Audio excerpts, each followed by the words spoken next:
So I, male 30, have been with my boyfriend, male 34, for 2 years.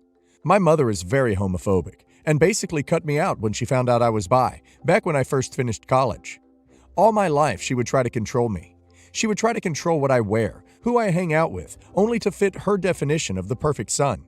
For example, I like to knit, and she would throw away all my knitting accessories because it wasn't a hobby for boys.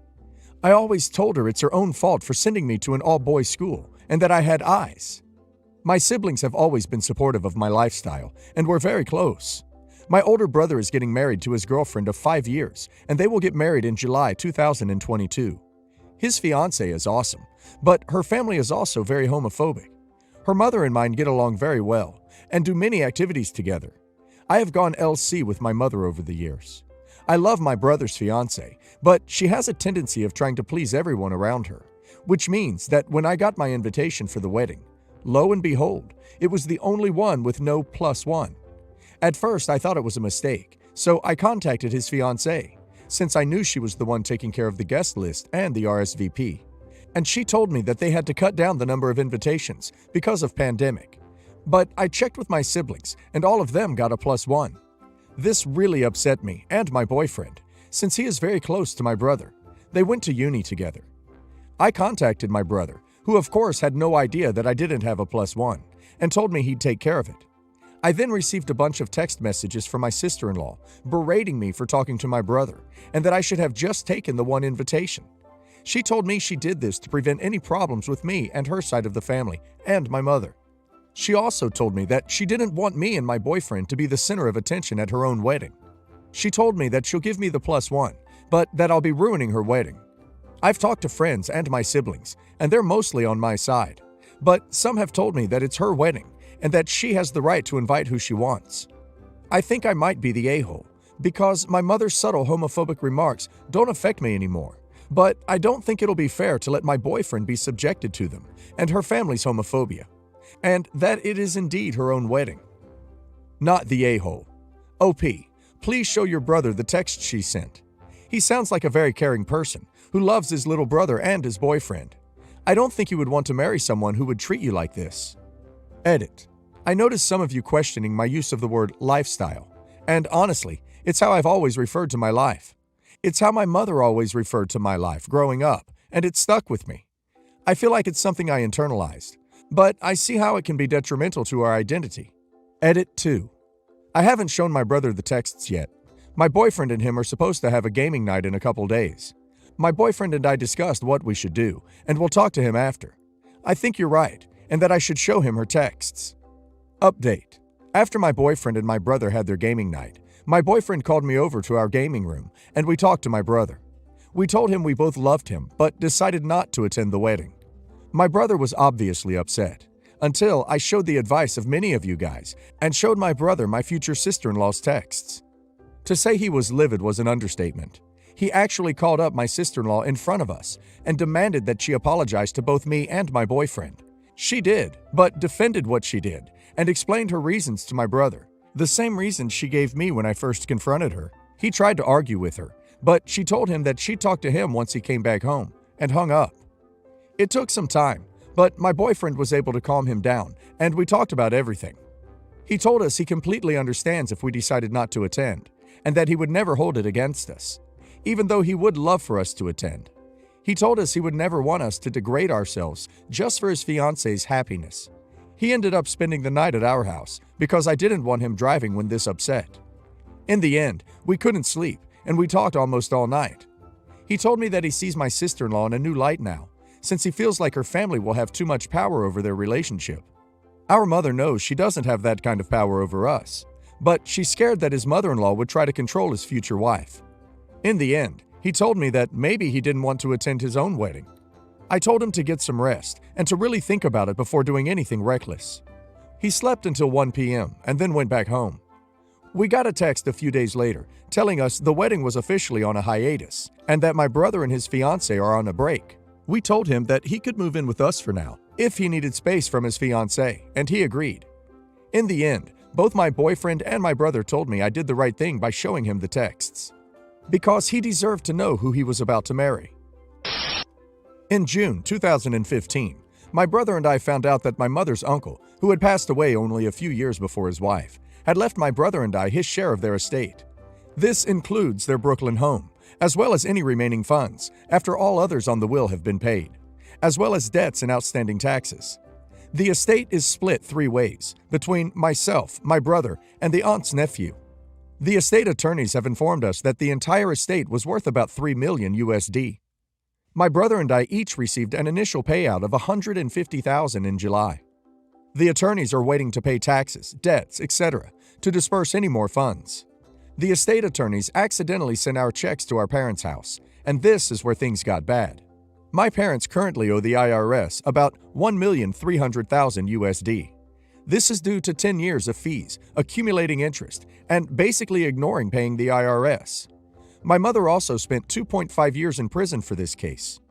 Whether or not she is guilty, we can say for another day. In June 2016, my parents, who found out the value of our uncle's home, proposed a loan for my brother and I. My brother and I would pay their $1,300,000 bill with the inheritance, and we would get the sum back when they are gone. How morbid, right? We said we would research our options, but reminded them that we would do everything we can moving forward to make sure they have a roof over their heads, basic needs, and if they want to travel into their retirement, we would cover that as well.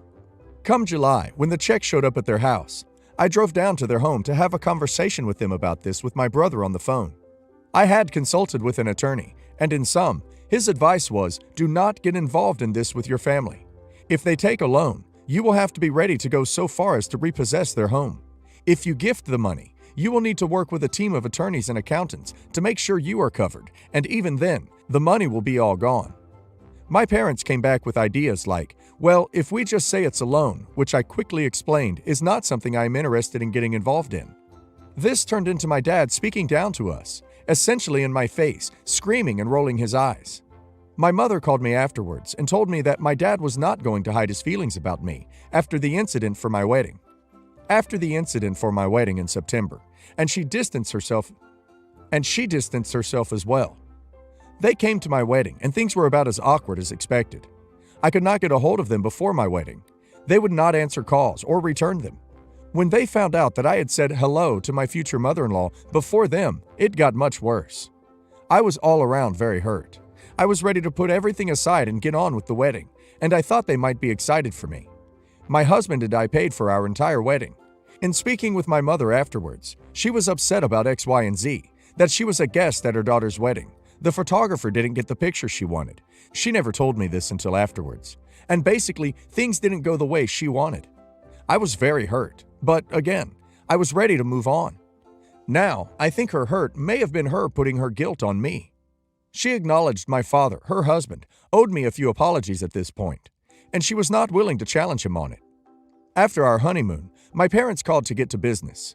They had decided that they would take the $150,000 USD from each of us, $300,000 total, and with the remaining balance on their debt, they would take a loan from the bank on properties they have, over $1 million USD worth. This would allow them to pay the IRS, and they would take the remaining inheritance when it came through. I was a bit taken aback, as this went from a loan to this is the way it's going to go. This plan made me extremely uncomfortable. The attorneys are withholding that money for outstanding debts and taxes. Even if I was willing to give every dime to them after the way I have been treated, it's a huge risk. What if nothing else comes through? Or nothing at all? I told him I wanted to consult an attorney, and he was again livid. Come October, they have taxes due. My mom calls my brother on a Monday morning and says she got an extension on her taxes from last year. She thought she was getting a refund, but she owes them $8,000 USD. She needs the money now. We ask her how this happens, and she lets us know we owe her money from his inheritance, so we need to pay it. Worn out and feeling very sorry for them at this point, we both go to the bank and sent her $4,000 USD. No thank you was received. Come the next week, we get a call from both of my parents. My dad starts the conversation with, "This is going to be hard because we have always been proud of you, but we are no longer, and we may not be speaking much moving forward." 2 hours later and nothing has changed. The last plan to get a loan from the bank was not approved for them. So now, the idea is that my brother and I will take out a loan on the amount of the inheritance for their debt. We both explain once again that this is going to be a very high interest rate loan. Research after the call looks to be about 15% plus.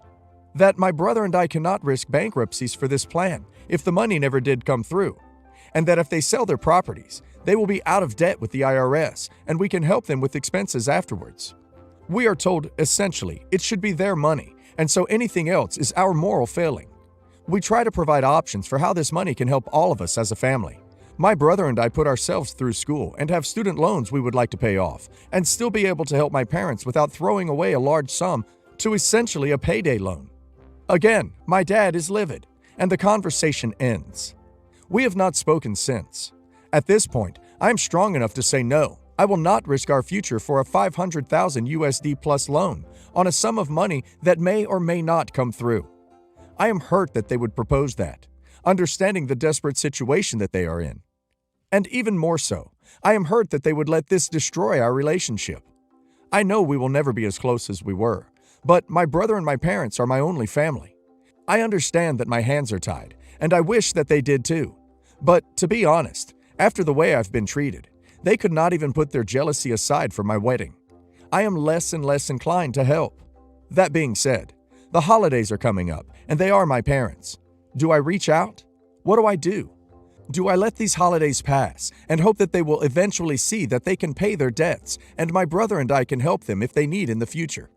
Every time we speak to my father, he tells us to reach out and understand how immoral we are being. So here I am asking for input. I tried to make this as impartial as possible, but it is hard. Okay, in my honest opinion, you are being massively manipulated by some selfish, heartless parents.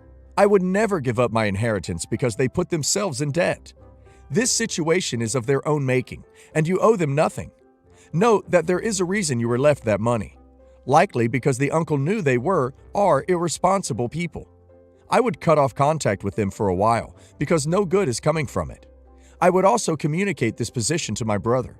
Note, left alone, I doubt the IRS will ever get that money, nor will your parents pay it back. Of course, they will threaten and pressure you, but if your parents declare bankruptcy, the only thing they, IRS, can do is threaten criminal charges in a trial by jury, which they have a low probability of winning if your parents are not mobsters. Therefore, why should you pay good money that can have an important positive impact on your life, to partially pay off your parents' debt, when 10 years from now, they may just be right back in the same position? Better to let them pay the ferryman right now.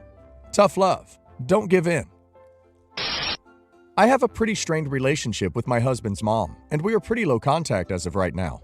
That wasn't a decision we specifically made to punish her. Just both sides stopped reaching out, and as a result, she was not at all involved in wedding planning. We got married recently, and the rehearsal dinner was the first time we'd seen her in a while. She was polite, but was pretty awkward. Then, during the wedding reception, they all had their backs to me and didn't know I was there. I heard her ask her boyfriend if he was going to do anything stupid. She did not sound like she was encouraging him, but like you better not. He laughed and said, I don't know. I hate these people so much. Mother-in-law's friend said it would be so romantic if he destroyed the wedding. Mother-in-law told him he better not, though she was laughing. He then gave her his hand and was like, see, I'm shaking. I hate these people so much. At this point, I made my presence known and asked if he was actually going to ruin the wedding. He said of course not, but I shouldn't act surprised that he hates me, and he didn't think it was some big secret that he has a huge problem with us. I asked why was he even there then, and he said because mother-in-law asked him to be there, but I can't really think he is there for me. I asked him to leave, and he said that they were just joking, and he wouldn't do anything. I told him again to leave, and mother-in-law was like, really? And walked out after him. And the friend ran out too. I don't know if I was the a-hole, because I don't actually think he would do it. On one hand, I don't want to be worried, but on the other hand, people joke around, and most people don't have the balls to do stuff like that. I feel bad that my husband didn't get to have his mom at his wedding. He still misses her. I think deep down she misses him. But to be fair, he didn't want to invite her boyfriend anyway, but knew she wouldn't come without him. Not the a-hole. He hated you so much that he couldn't shut up about it at your wedding. He hated you so much that he joked about ruining your wedding in a way that didn't sound like a joke. When you confronted him about it, he doubled down on how much he hated you, at which point he was no longer entitled to your hospitality.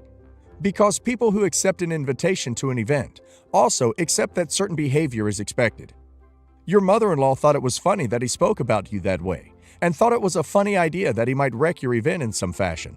So even though you don't think he would have actually done something, both of them basically spit on your invitation. They needed to leave. Your mother-in-law was at the wedding, which was more than she deserved. Her lack of class and her terrible taste in men meant that she didn't get to enjoy the reception. Good for you.